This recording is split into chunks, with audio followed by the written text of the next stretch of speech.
Kemudian apa kata Allah Subhanahu wa taala? Ya ahlal kitab lima tuhajjuna fi Ibrahim. Karena semua ahlul kitab mereka merujuk kepada Nabi Ibrahim alaihi salam. Mereka menjadikan Ibrahim sebagai standar, sehingga Allah Subhanahu wa taala menyebutkan secara jelas tegas, "Ma kana Ibrahimu Yahudiyan wala Nasraniyya, walakin kana hanifan muslima." Nabi Ibrahim itu bukan beragama Yahudi.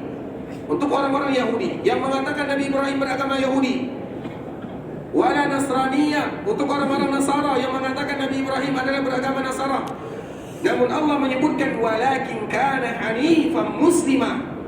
Nabi Ibrahim adalah Nabi yang hanif, yang lurus keyakinannya, benar akidahnya, muslimah. Itu seorang muslim. Karena memang agama yang dicintai oleh Allah Subhanahu wa taala adalah agama Islam, dan Allah tidak cinta kepada agama apa saja dikala Allah sudah mengutus Rasulullah SAW menjadi nabi yang terakhir, dan semua agama para nabi, para rasul adalah Islam secara umum, sedangkan secara khusus itu adalah agama yang diberikan oleh Allah Subhanahu wa taala kepada Rasul kita yang mulia sallallahu alaihi wasallam. Sehingga ikhwatul Islam, disitulah Allah Subhanahu wa taala memberikan kembali memanggil orang-orang yang tidak mau beriman kepada Rasulullah sallallahu alaihi wasallam. Allah Subhanahu wa taala memanggil dengan orang yang paling mereka kagumi, yaitu Nabi Ibrahim alaihissalam. Namun banyak juga di antara mereka yang tidak mau kembali kepada agama yang diridhai oleh Allah Subhanahu wa taala. Kemudian ikhwatul Islam, kita akan lanjutkan makna Islam. Sebelumnya pernah kita sebutkan, Islam itu memiliki dua makna. Yang pertama, makna secara agama. Islam itu artinya adalah agama Islam. Yang kedua, Islam itu artinya adalah sunnah Rasulullah SAW. Sehingga Islam dengan sunnah Nabi ada dua hal yang tidak bisa terpisahkan. Karena kita tidak tahu tentang Islam kecuali melalui Rasulullah SAW. Bagaimana kita akan tahu tentang agama Islam? Kita tidak tahu tentang Nabi, kita tidak tahu tentang sunnah Nabi. Sehingga Islam adalah sunnah Nabi, sunnah Nabi adalah Islam itu sendiri. Dan di antara salah satu yang disebutkan oleh Rasulullah SAW adalah berhati-hati di dalam sunnah-sunnah Rasulullah SAW. Rasulullah SAW senantiasa memberikan peringatan kepada kita sebagai umatnya, karena ada perkara yang sangat membahayakan di dalam Islam itu sendiri, yaitu perkara-perkara yang tidak pernah diajarkan oleh Rasulullah SAW. Bagaimana kita tahu ini diajarkan Nabi, ini tidak diajarkan Nabi? Tidak lain tidak bukan adalah dengan belajar agama yang dibawa oleh Allah Subhanahu wa taala dan sunnah-sunnah Rasulullah SAW. Sehingga disebutkan di dalam sebuah hadis ikhwatul Islam, yaitu tentang sifat mereka yang pertama kali keluar dari agama Islam, atau mereka yang pertama kali keluar dari sunnah Rasulullah SAW. Dan yang pertama kali disebutkan oleh Rasulullah SAW adalah sebuah kaum yang bernama Al-Khawarij. Khawarij itu siapa? Khawarij itu diambil dari kata-kata kharaja. Kharaja itu artinya keluar. Kenapa mereka disebut dengan kharaja? Karena mereka keluar dari sunnah Nabi SAW. Kapan ini pertama kali muncul? Pertama kali muncul adalah di zaman Rasulullah SAW itu sendiri. Ketika Rasulullah SAW pernah membagikan harta rampasan, maka ada salah seorang yang bernama Zulhuwaisirah. Dikala dia melihat Rasulullah SAW sedang membagi-bagikan harta rampasan, maka dia mengatakan dengan lantang, tanpa ada sopan santunnya, tutur kata tidak dia hiraukan. Dia langsung mengatakan kepada baginda yang mulia, "Idil ya Muhammad, wahai Muhammad, berlaku adillah kamu."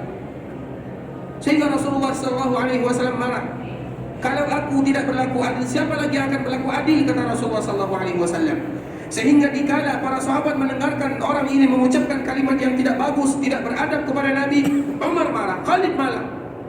Kemudian mereka mengeluarkan pedangnya, "Ya Rasulullah, apakah engkau mengizinkan aku untuk membunuhnya, memenggal lehernya?" Maka Nabi SAW mengatakan tidak. Nabi SAW mengatakan, setelah orang ini pergi, akan keluar, coba bayangkan, akan keluar dari keturunan orang ini, akan keluar dari mereka atau dari keturunan orang ini, mereka-mereka yang rajin sholat. Kalian akan menghinakan sholat kalian kalau melihat sholat mereka. Kalian akan menghinakan puasa kalian kalau melihat mereka puasa. Kalian menghinakan bacaan kalian kalau seandainya mereka melihat mereka membaca.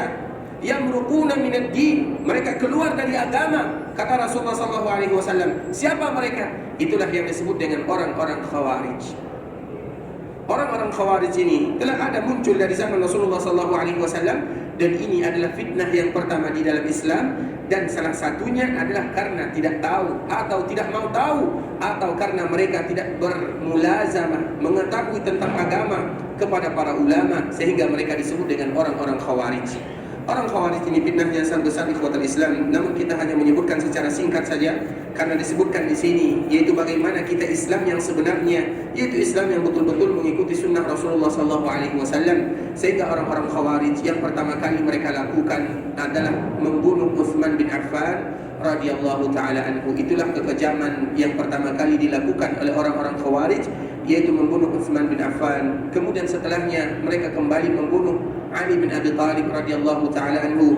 Kemudian kembali mereka membunuh kaum muslimin yang lainnya. Itulah disebut dengan orang-orang Khawarij, orang-orang yang mudah menghalalkan darah kaum muslimin. Kenapa mereka melakukan yang demikian? Karena mereka keluar dari sunnah-sunnah Rasulullah SAW. Mereka mengambil satu hadis meninggalkan hadis yang lainnya. Mereka mengambil satu ayat meninggalkan ayat-ayat yang lainnya. Sedangkan Allah Subhanahu wa taala memerintahkan kepada kita, ya ayyuhalladzina amanu dukhulu fis silmi kaffah, masuklah kalian ke dalam Islam secara menyeluruh. Maknanya apa? Kita jangan mengambil sepotong-sepotong. Ada hadis yang harus kita kumpulkan, ada ayat-ayat yang harus kita pahami, supaya kita tetap berada di dalam agama Islam, dan supaya kita tetap berada di atas sunnah-sunnah Rasulullah SAW.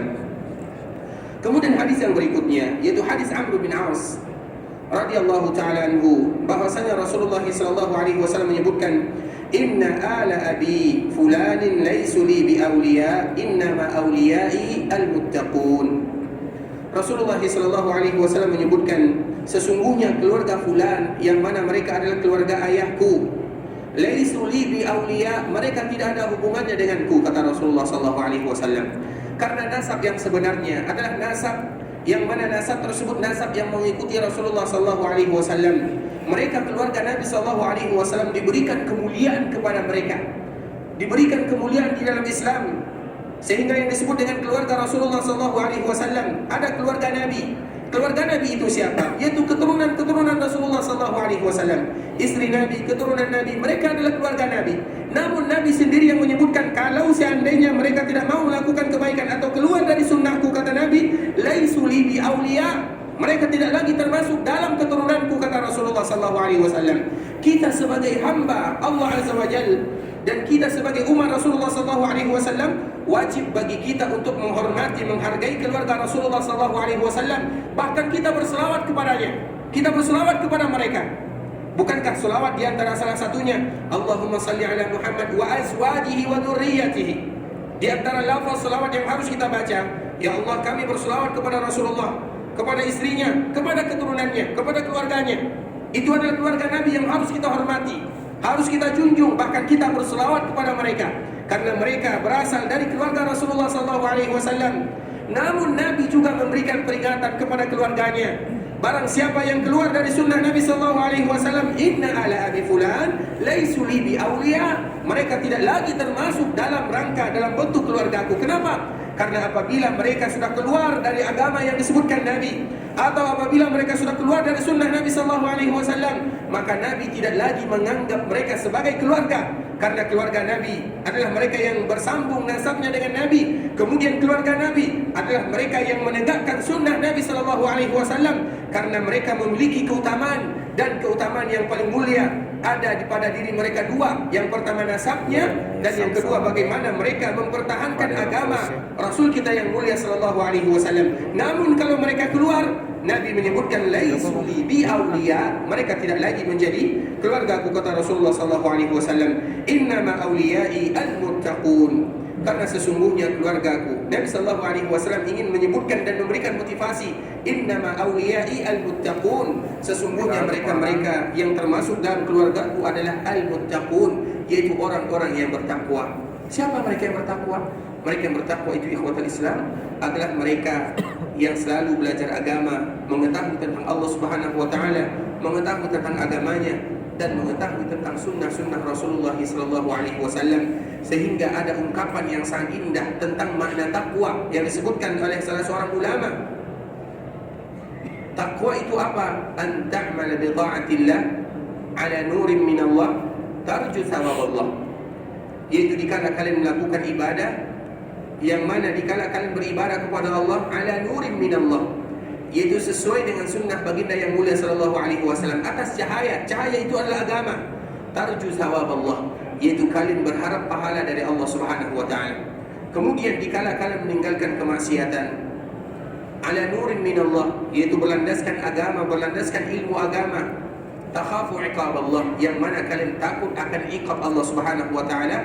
Itulah makna takwa yang paling indah, yaitu dikala kita melakukan kebaikan atau dikala kita meninggalkan kemaksiatan dan kemungkaran, yang mana pondasinya, barometernya, landasannya adalah ilmu agama. Kita lakukan kebaikan karena kita tahu, kita tinggalkan kemaksiatan karena kita juga tahu. Takhaf, kita takut akan azab Allah, sebagaimana kita juga berharap pahala Allah Subhanahu wa taala. Itulah yang disebut dengan orang-orang yang bertakwa. Kemudian hadis yang terakhir, ikhwatul Islam, yaitu hadis Anas bin Malik radhiyallahu taala anhu, anna Rasulullah sallallahu alaihi wasallam dzukira lahu anna ba'd as-sahabah qala amma ana fala akulu al-lahm, wa qala al-akhar amma ana fa aqumu wa la anam, wa qala al-akhar amma ana fala atazawwaju an-nisa, wa qala al-akhar amma ana fa asumu ad-dahr. فقال النبي صلى الله عليه وسلم لكني أنام وأقوم وأصوم وأفطر وأتزوج النساء وآكل اللحم فمن رغب عن سنتي فليس مني. Hadis ini merupakan hadis yang sangat indah yang dijelaskan oleh Rasulullah sallallahu alaihi wasallam bagaimana kita senantiasa berada di atas sunnah baginda yang mulia sallallahu alaihi